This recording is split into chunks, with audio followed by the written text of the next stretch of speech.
I'm gonna start by saying I'm terrified of spiders. Actually, terrified is too mild of a word to describe it. In fact, it got to be so bad that my boss told me if I didn't overcome my fears, that they would have to fire me, since it was getting in the way of me working.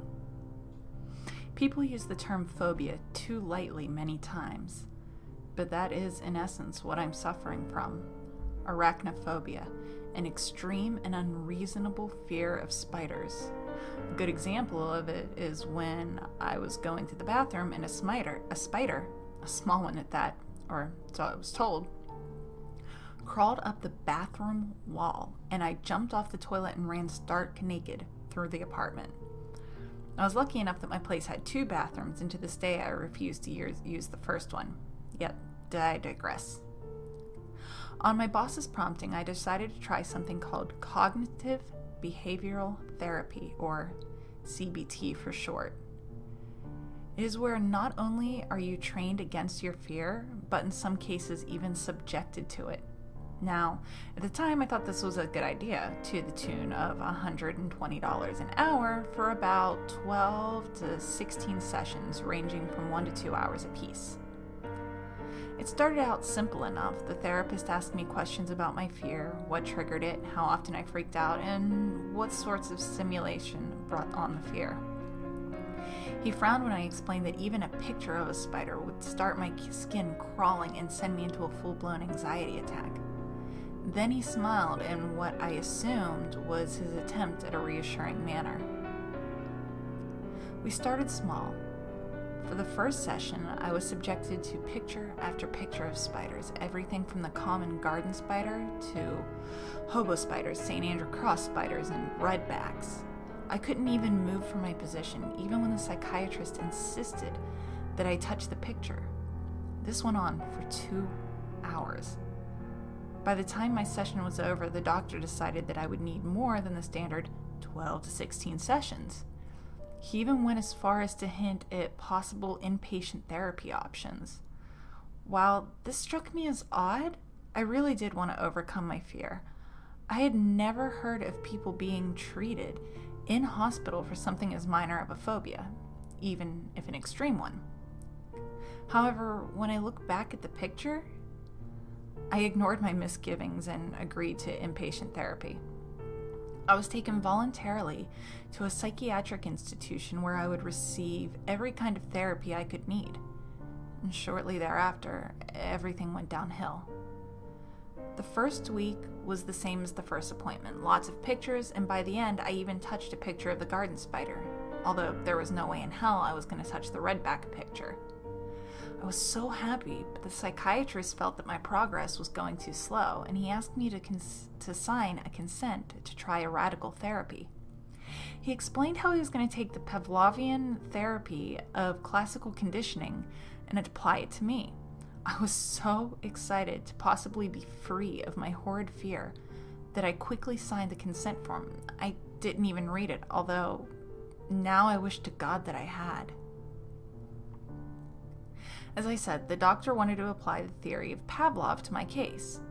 Classical conditioning is where the famous psychologist, Dr. Pavlov, trained his dog to salivate at the sound of a bell, causing him to anticipate food.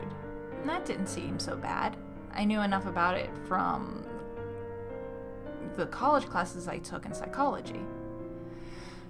Again, this started out simply. I was bound to a bed and given a strong dose of Ativan, a medication that usually is used to calm anxiety. It put me into a kind of daze during which I was exposed to several images and models of those creepy crawlies. It actually wasn't so bad. It was kind of nice to look at them without instantly freaking out. However, that's where the good ended. I began having nightmares.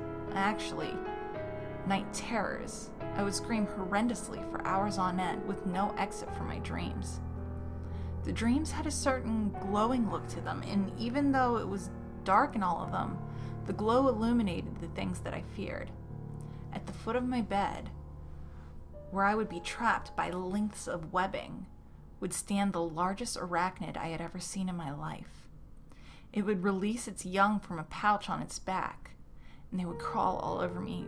Those things would crawl into my mouth, my ears, my nose. I could feel them biting me everywhere that they walked. When I would awaken from the dreams, I would be covered in little bumps that my doctor told me were hives due to my irrational fears.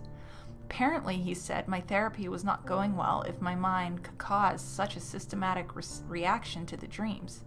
So he decided to push my therapy up a notch. I was told that they were taking away the Ativan, and instead of putting me through the CBT without a drug to aid me. It was horrible. The hours that I was locked into a room with a therapist became my new nightmare.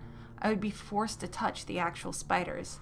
At the end of the session, I felt better, but only because I had eventually given in, even if only to make them stop. I would put my hand in the terrarium that held the 8-legged little freaks and wait for them to scuttle to my hand. I still had the night terrors, and they only grew worse. The spiders in my dreams got bigger and more ugly every time. Finally, after a month of this, the doctor said I would need to stay longer, and that due to my new symptoms of night terrors and hives, I'd not be able to go out into the real world. He said that if I were to have a PTSD flashback due to the therapy or nightmares, the hospital would be at risk. I should have known something was wrong then and there. As far as I knew, you could always back out of therapy as long as it wasn't mandated. But with my lack of sleep, I didn't even think to question it. Eventually, I began having terrors even in my waking hours. The doctors said that they were going to give me something stronger than the Ativan, but for some reason, it had no effect. The giant creature continued to pester me. It would release waves of its young whenever I was alone. They continued to bite me and even tried to create webs in my hair and over my eyes and in my mouth. Within 3 months, there was nothing left of what I had once been. I had lost weight, my eyes were sunken in, and what was once just a phobia was now full-blown insanity. As those creatures continued to try and devour me, my therapy stopped. The medication was not helping, but I didn't want the staff to take away the one thing that maybe kept me from being scared around other people. Finally, I snapped. I had had enough. There was nothing to be done to help me now, and my fear was hundreds of times worse than it had ever been. I began trying to kill myself. Every way you could think of, hanging, slashing my wrists, overdosing on my sleeping pills. However, the staff stopped me each time, and I was eventually tied to my bed. For weeks, I was left there, only seen occasionally by a passing psychiatrist. I stopped talking, and the giant spider continued to watch. Eventually, they stopped coming around at all, and for 3 days, I didn't see a single soul. Suddenly, there was a banging on the door. I had not seen the monster spider in 2 days, and I thought he was coming to finally finish me off. But it was only a cop. He called in a group of medics who untied me and shipped me off to a hospital. When I got there, I could only hear whispers in horror. What had happened? Was I wrong in assuming that the spider was just a figment of my imagination? Was he real? Had he finished off all the other psychiatrists?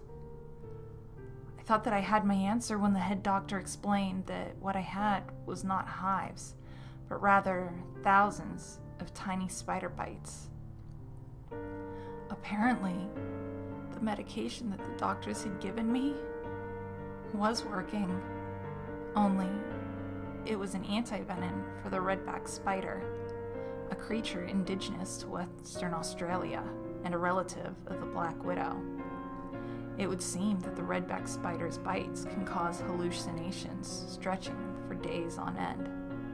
Those bastards had intentionally exposed me to hundreds of baby redbacks, whose venom is often more than not dry or non-existent, in hopes of eliciting hallucinations from me.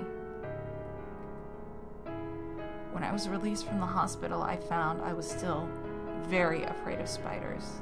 I also discovered that the hospital I was locked in was a facility for testing out new biochemical weapons, mostly to try and cause intense and terrifying hallucinations against enemy military personnel. I hate spiders, and now I hate doctors.